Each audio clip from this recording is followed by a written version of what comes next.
Good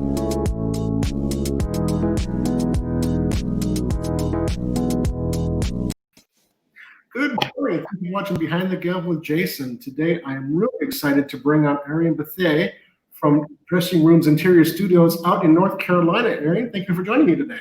Thank you. For those of you who don't know who Ariene is, she is the founder, retailer, and huntress of Dressing Rooms Interior Studios in Charlotte, North Carolina. She specializes in vintage and design in a brick and mortar, which we'll talk about that in a bit.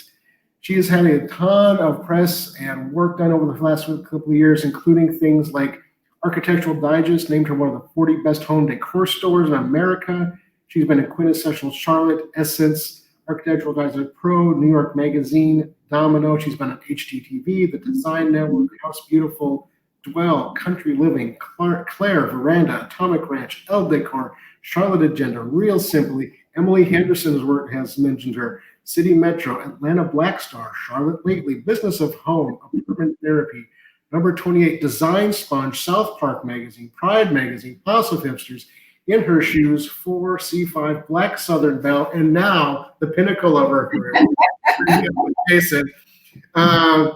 She has been in the business for about 9 years, coming up on 10 years, starting in 2011.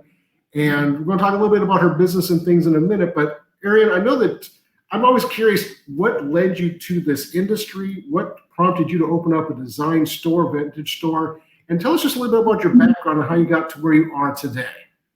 Well, again, thank you for having me. Let's see how I started. Well, my background is actually in human resources. I have a master's in management, communication, organizational development.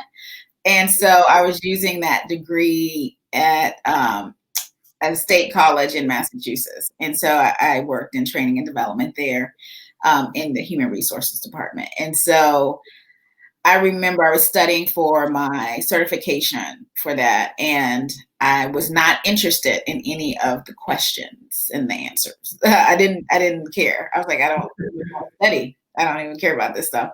And so that was the first signal to me that I needed to be doing something else. I didn't know what it was, but that was not what, that was not going to be the end all be all. So as I tried to figure that out, I was always decorating and I didn't realize I was doing it. And I had decorated my office. I had shelves built in my office and I just thought those things were normal.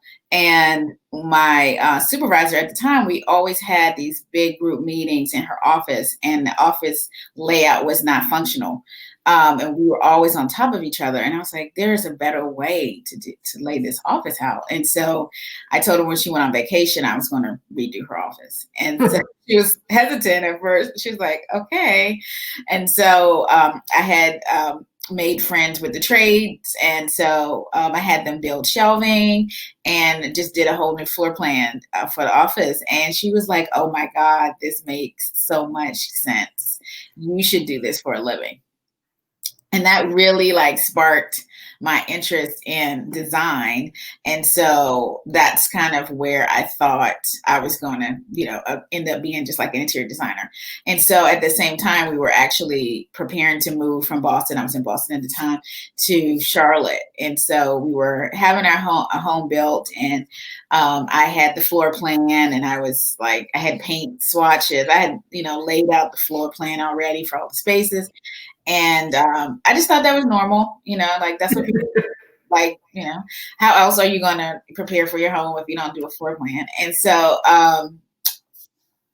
ended up moving to Charlotte and trying to pursue that. Okay, when I moved to Charlotte, I'm just going to do interior design. I'll go to the local community college and take some courses and then be a designer.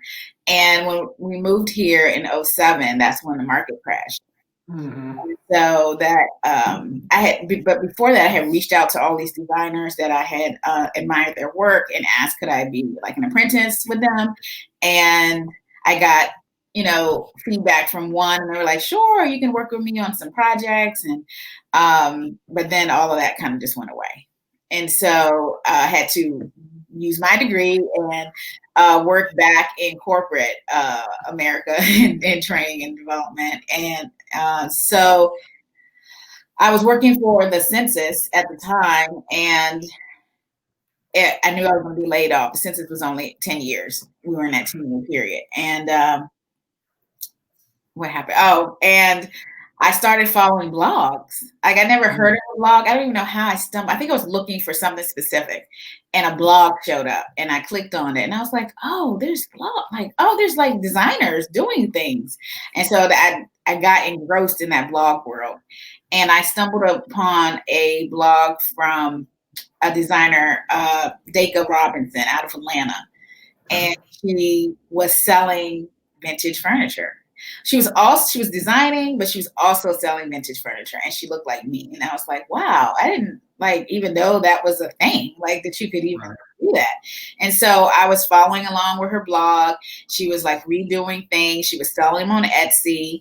And then she started selling things on One Kings Lane. She was also designing. And I was like, I want to do that. That's what I want to do. And so, I reached out, I reached out to her a little bit and just interacted with her on a blog. And one day I just, while I was, at work, after work, I set up a DBA and I started blogging because I was like, oh, I need an outlet. I need a creative outlet. And this seems like a really good one.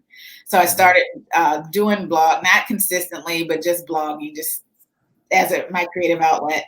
And then once I got laid off, decided I was going to pursue like part-time selling things on Etsy. So I took $300 and we went to the largest, the 127 corridor sale, which is the largest yard sale in the country. I saw it on HGTV. I'm like, I'm going to do that. So we went on that thing. We picked it up. I'm in North Carolina. We picked it up in Tennessee.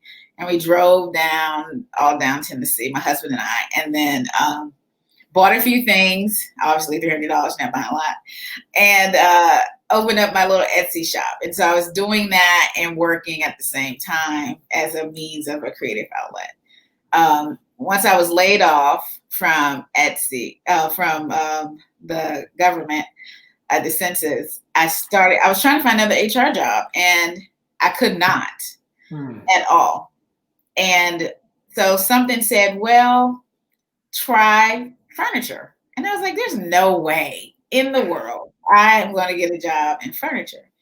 And so I applied for Bassett because there were only two places I was looking at. It was going to be either Allen or Bassett because they actually had a true design center and you can do custom things there. And so it felt less like, to me, selling furniture than you were actually designing. And so I applied for Bassett and they called me the same day and they were like, hey, I don't know how your resume got on my desk, but like, come on in for an interview. I went in for an interview and they hired me on the spot. It was crazy. Wow.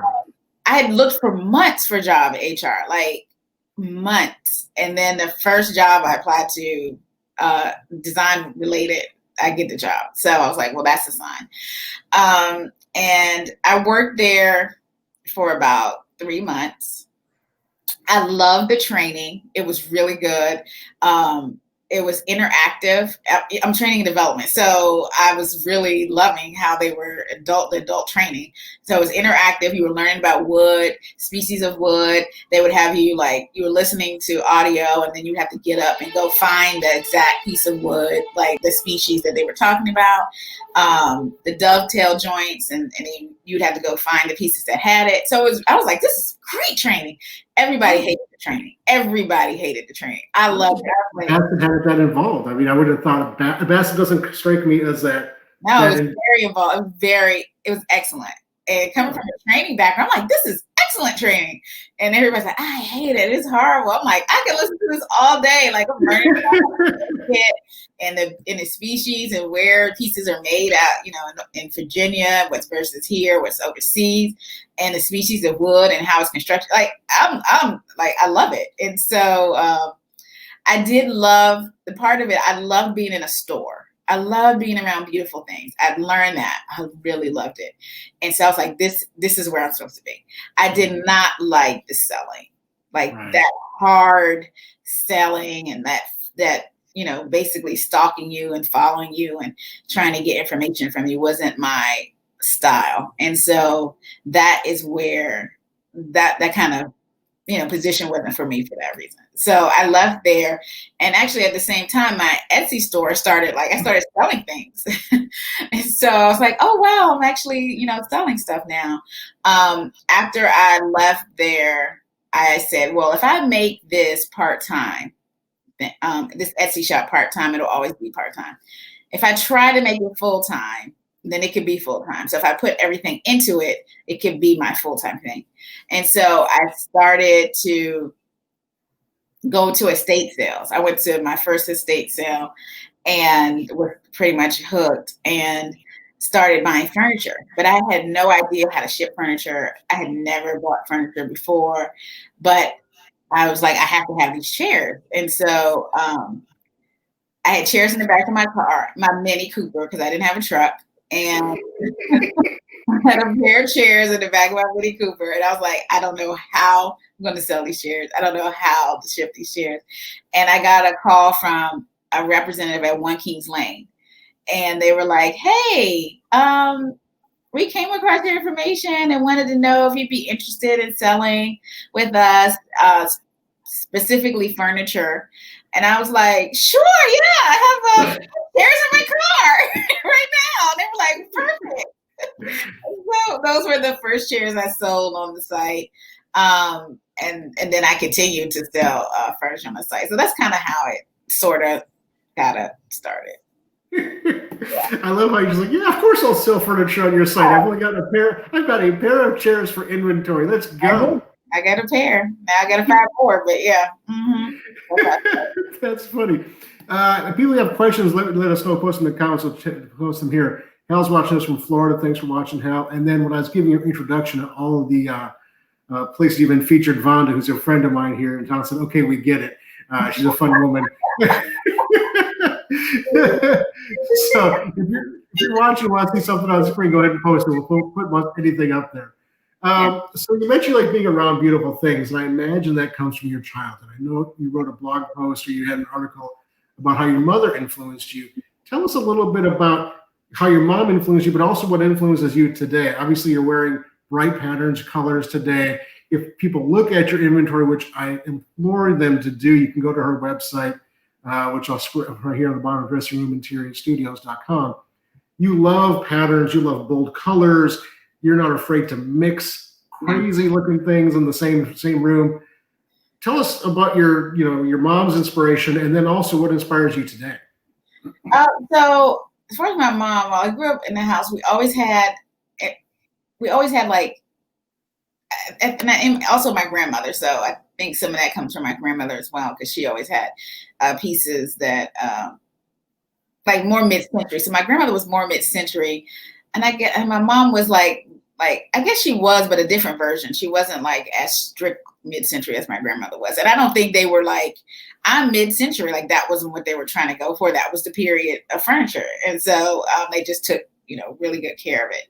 I always had a lot of masks. My mom had a lot of masks in the house. So from her friends that traveled, they would bring her back masks. She would always ask for that. She loved to collect art. So she was always collecting art and putting art on layaway when she couldn't afford it. And I was like, is that serious? I remember going with her like, looking at art and frames and stuff like that.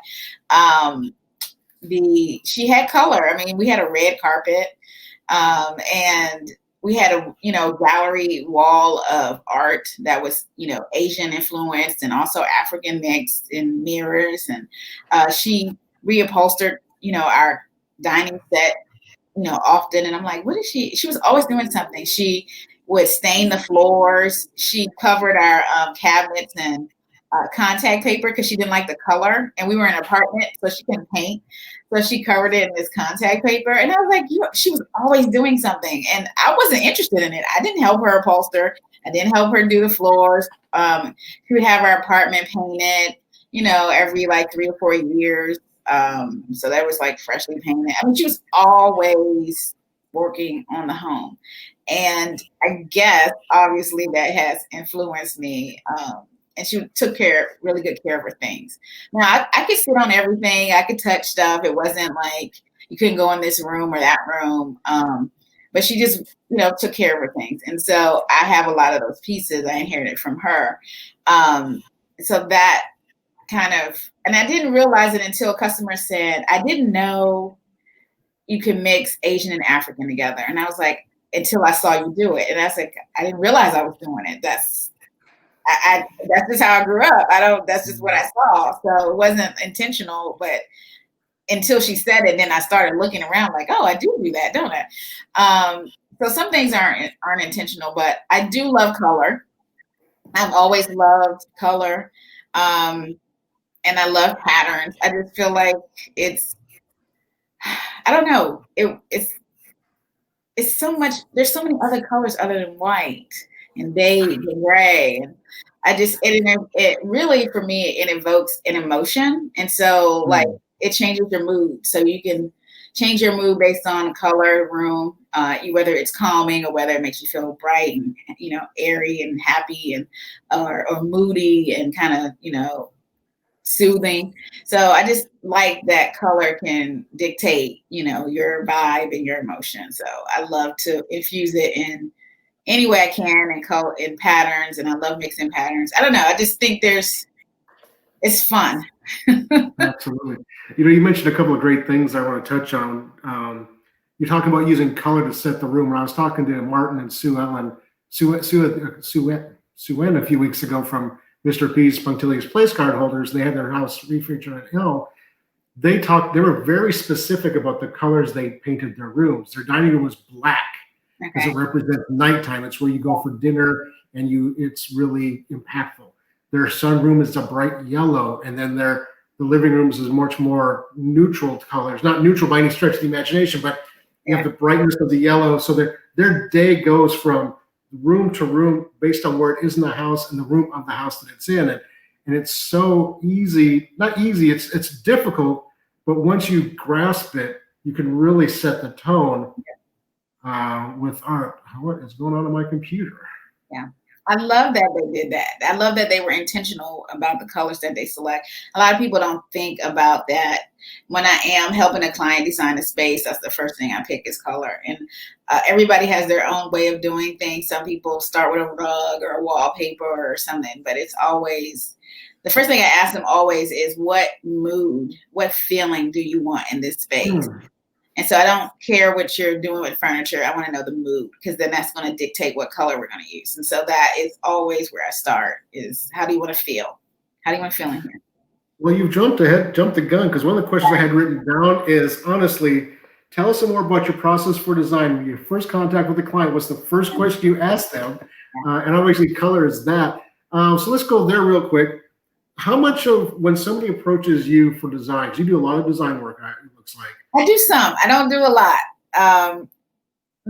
My primary passion is to shop, like finding things and hunting. That is the primary passion. What I did, probably, there was a gap between me having a shop and me not having a shop in the last couple of years. And so I took that time to refine my process as far as design and clients, and really like zeroed in on the things that I like to do in design. And so it's not necessarily nuts to bolts design. I do more consultations. So I'll come in, I'll do color consultation. I'll help you style your bookshelf. I'll help you style your coffee table. I'll do the floor plan layout and that sort of thing. So I really kind of zeroed in on those things. And so that's kind of where I've been doing. Well, let's talk about your shop then. You have a brick and mortar shop in North Carolina. She says with almost a sigh in her voice. I had a brick and mortar shop forever ago as well. My auction house is essentially a brick and mortar, even though we're online. Tell us a little bit about the history, but how are you working through the COVID situation that we're all finding ways to go through? But what led to the store? I know just the growth stories, but tell what led to the store. How did that develop? And then what are you doing to kind of, pay the bills while COVID's happening? Yeah. So the goal for selling pieces had always been to have a store. Like that was always the end goal. So I sold online, but I wasn't selling in Charlotte. My pieces were selling in California, New Jersey, New York, Florida. And not here in North Carolina. I probably had sold like maybe 3 pieces. And I was like, wow, I need to change that. And so I started doing local pop-ups. And then I started my strategy, if you will, was I would sell online for a period of time, and then I would do some local pop-ups to get my name out there, like, hey, she sells furniture, she's here in Charlotte. And then also then to move into a multi-merchant space, so take a booth somewhere. Sure. So that's what I did. And then with the ultimate goal of having a store, because I always have like a look that I'm trying to envision, and I can't get that online with just a single image. And sort of in a booth, I can kind of do it. I can create a look, but then having my own store allow me to, like, I can paint, I can have, you know, wallpaper, I can have curtain, I can really create this mood and this experience that I can't do online and in a booth. And so with COVID, it was interesting because I've always sold online, and I had just probably, so COVID happened in March, starting in March, you know, really January, but right before that, like probably like 2-3 weeks before that, I had just switched over to a different website, and I had just put a bunch of stuff online, and I had just redone my website. And so it was almost perfect timing because I had just put a bunch of inventory online, which I don't do often. I have some things online, but not everything. I just hope it sells in the store so I don't have to do the work. People don't realize how much work it is to put that stuff online. And so, but I had just done all of that work. And so my website was flooded with like orders, like, because I had stuff online finally and people were waiting for it. But then COVID happened, and then there was like a lull. Not a big lull because people started working on their homes. And so then they started reaching out and like, oh, is that on your website? Is that on your website? So I was doing a lot of like shipping. And so the only thing I would do is I would just go to the house, go to the store, and bring it home and ship it. And that was kind of my day. And so what I was able to do after we had some kind of, you know, we knew that we need to wear masks and that sort of thing, I felt a little comfortable doing by appointment. So I was able to use technology in order to have people come in by appointment so they can shop one-on-one and feel safe, and or shop virtually, because I had a couple of designers reach out that wanted to do like FaceTime or Zoom, and, you know, wanted me to just take them around the store and see what we had. So those two options kind of came out of COVID. Yeah. COVID's changed our industry drastically. But like you said, people are spending more time and more money and more thought into their homes right now than I've ever seen. I've been in this business longer than you've been in the business. And the prices we're seeing, the interest we're seeing, has been really, really good for that. So you talked about your inventory, which brings me to, you were just at market this week. Yeah. You posted some incredible pictures of different displays. How much of your inventory is new versus vintage, and how do you decide what works well with each other? So I would say, so because of COVID, when I originally started selling furniture, it used to say vintage and new. And then I went through this like rebranding and have a new logo, and it doesn't have that, but I always kept the option open of vintage and new. With COVID coming, it forced me to kind of look at some options for new. And so I chose like handmade. So I was looking for vendors that did like small batches of handmade things that felt like they were on brand for what I wanted to bring to the shop. And so I was able to do that. I would say still probably like 10, no more than 15% of my pieces are new. Okay. Yeah, I still primarily vintage. I just kind of mix in some of the new, but I don't do a lot. So pillows, of course, those are new. And then maybe some small accessories and vases, but furniture is vintage. And so you just go mainly for inspiration then to see So what's happening? yeah, I'm sorry. So I go one for inspiration to see what's coming down the pike, what I can expect to see in stores. Also, what I also go to see like setup. So I go to see how stores are setting up things and how they're displaying items. And then I go normally, sometimes I have a client, I had a client this particular time, so I was looking for specific things. So if I have a client, then I'm looking for items for that client. But what I have noticed is that that vintage dealers are influencing the trends that you see now in the stores. And so I have seen a lot of that over the years, that what we're finding and reupholstering or painting these older pieces, or even leaving in their original condition, are now showing up in showrooms and as a new model, a new version of it. So that's also always interesting to see. Because I can, go in a showroom and be like, oh, so-and-so had that like 2 years ago. Like a friend of mine, like I seen that 2 years ago. That's from the 60s, like, and now they redid it. So that's also interesting to see. Well, everything old is new again is never, Yep. it doesn't matter if it's clothing or design or furniture or artwork, it all gets recycled. It just, and I think now more than ever with the amount, back even 10 years ago, Martha Stewart was the voice. Right? There were so few places to go for inspiration. And now, no matter what you like, no matter what you want to have in your home, you can find people who have the same kinds of ideology and design influence and things like that. So we're seeing, we don't have nearly the peaks of interest in specific areas as we once did. Yeah. We're seeing much more across the board interest. And is that something that you notice? Or because you kind of are your own statement. Well, so two things. I actually remember when Pinterest was membership only. Like you had to be invited, and they had to read your account before you could actually have a Pinterest account. So that was kind of crazy to when you said 10 years ago. I was like, yeah, Pinterest was like you had to have your own. Somebody had to invite you, and then you had to get accepted. And it was really secretive, But back to what I look. So I don't look for trends. I buy what I love. What is stopping me in my tracks. I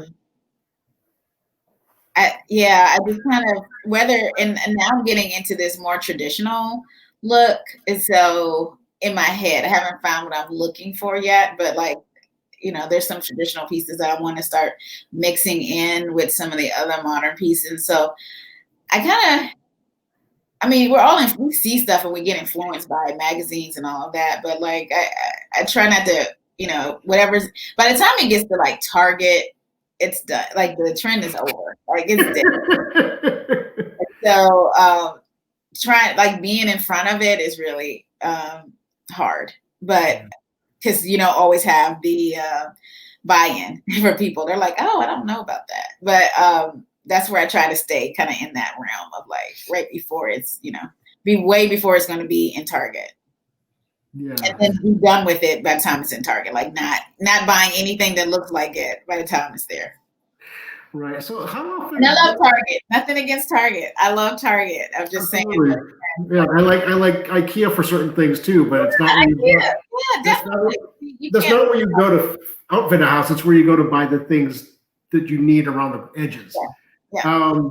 You just talked about something having something today and getting rid of it before Target brings out with it, which tells me you change your home quite often.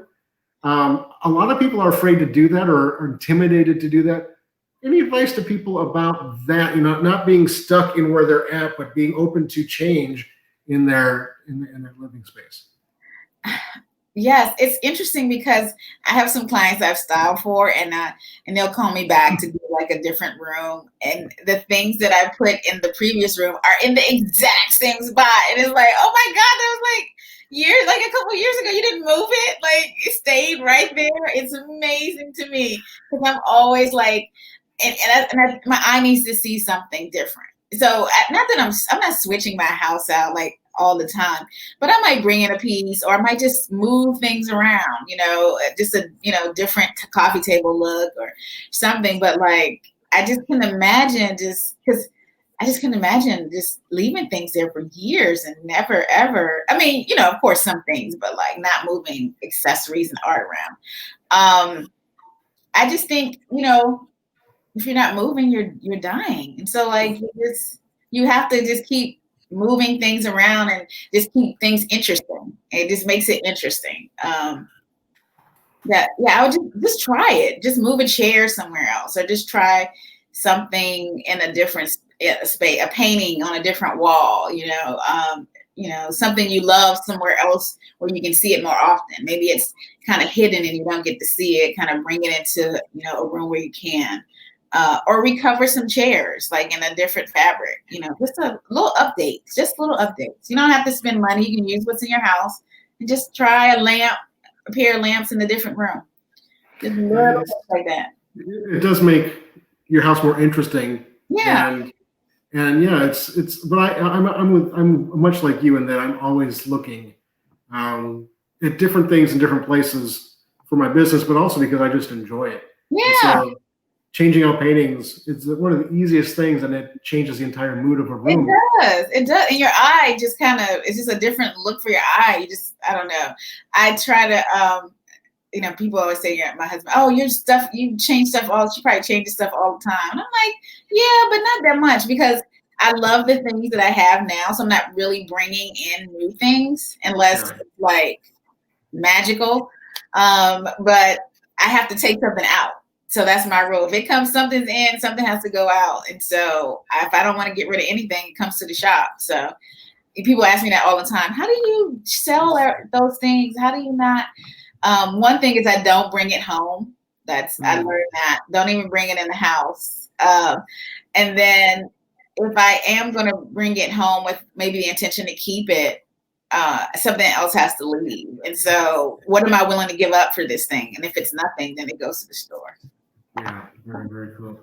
We're going to wrap up in just a couple minutes. I want to ask you, I want to shout out, you have a special going on now with Twine and Twig I saw on Instagram. Yes. You want to talk about that real quick?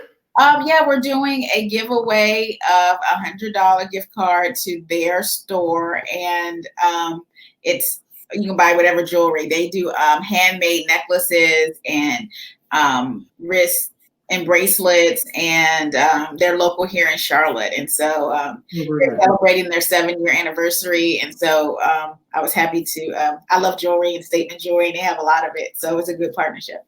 Very, very cool. So next year, what are you planning on for your 10-year anniversary? You have some big plans for that, right? I didn't think about that. I haven't thought about it. We'll see where we are, what 2021 has for us. So yeah, when society reboots on January 1, 2021, let's see what happens, right? I need to see what is that called? The trailer for that before I decide. Well, Ariene, it's been a great conversation. I always like to finish up by allowing my guests to have a couple of minutes to talk about anything that we didn't talk about. I've led the conversation where I wanted to go as far as your business, the markets, and things like that. What would you like to share with folks about either yourself or the business, or your outlook in general about design and decor? And I'd love to give you the floor for a couple minutes and let you do that. Oh, well, I don't have a lot to say, but I will say one of the things that I always get from messages I get from clients is they always ask me, what can they do in their home? And I always say to them, it's your home. You can do whatever you want to do. That's the approach I have. And I want people to feel like they can create whatever kind of space they want. They can put whatever they want in their room, whatever color they want it to be. There's no rules. I mean, there are a little bit of rules that, but not real rules on what you can do in your own home, because it's your, safe space and your place to, relax and unwind and enjoy your family and feel protected. And so you can do whatever you want. Like, don't think I can't put that on a wall, or I can't use this color, or you're not supposed to, use the room for this. It's amazing the limitations people put on themselves when they're decorating their home. And I just wanted to say, decorate without limits. That would be my advice. Ooh, decorate without limits. I like that better than buy whatever you want. I'm going to put that up real quick. Decorate without limits. That's an awesome thing to keep in mind for folks as they're working in their home and thinking about what they want to do. Right. So Bethea, let me wrap up the show here. We'll come right back to both of us. So thanks, ladies and gentlemen. Thanks so much for watching Behind the Gavel with Jason. We do this every Friday morning at 11:45 Kansas City time, and love to have you join us every week. Next week, my guest will be Kristen Christian of Be Organized here in Kansas City. She does. She helps people organize their homes, whether that's just regular day-to-day life or in an estate situation when downsizing, whatever it might be. Her and her team, they have a franchise system around the country. Really interesting. Super excited to talk to her. If you have questions for Ariane, Kristen, or anybody else I've talked to, you can always send us an email, info@kcauctioncompany.com. Give us a phone call at 816-283-3633. And of course, you can find out everything you want to know about us at kcauctioncompany.com. And if you have questions, you can always go there as well. Again, Ariane, thank you so much for joining me today. Thank you. Good luck with your continued world domination tour with all of your publicity and media and press. Thank you so much for joining us on this little humble broadcast we do, and have a great weekend. Thank you. You too.